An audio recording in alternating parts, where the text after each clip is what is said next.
Intro music with a mysterious sci-fi vibe fades in and out. You think you know the real story of our history?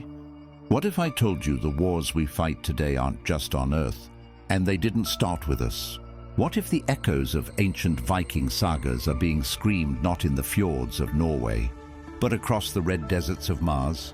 This is a story that sounds like fiction, but for those who claim to have lived it, it's a terrifying reality. It's the story of the US Earth Space Force, a covert group of Viking soldiers and their eternal war against ancient alien gods. Our story begins, not in the distant future, but in a time glitch, a ripple in the fabric of reality centered around the year 1988.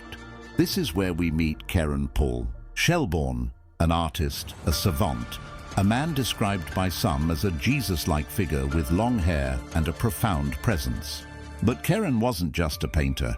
He was a soldier, a general in a secret war. According to his incredible testimony, Shelbourne was a high-ranking officer in a clandestine branch of the military. Think Space Force, but decades before it was publicly announced, and with soldiers who carried the spirit and allegedly the bloodline of ancient Viking warriors.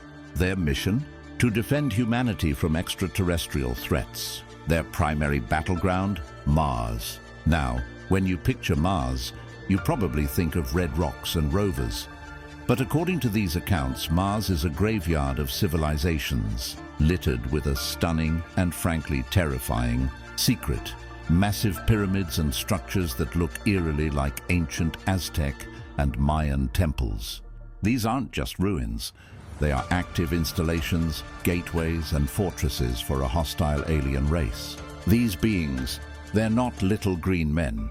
They are the gods of our old mythologies, the powerful, terrifying entities that demanded sacrifice and inspired awe and fear in our ancestors. And at the heart of their Martian domain is a colossal mountain, a fortress carved into the planet itself, home to their leader, the Mountain King. Imagine it. Young, long-haired American soldiers with the hearts of Vikings, clad in advanced combat gear, launching an assault on a pyramid on another planet. They're fighting beings that our ancestors worshipped as gods.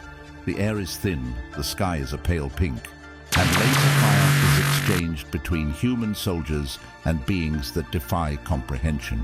This was General Shelbourne's reality. He described leading his troops in desperate battles, fighting for control of these alien temples, trying to push back the encroaching darkness. The goal of these gods wasn't just conquest. It was something far more insidious. They were manipulating time, creating glitches like the one in 1988, trying to rewrite our history, to re-establish their dominion over Earth. They were the original puppet masters, and humanity was finally cutting the strings. Shelbourne's story is a whirlwind of impossible concepts.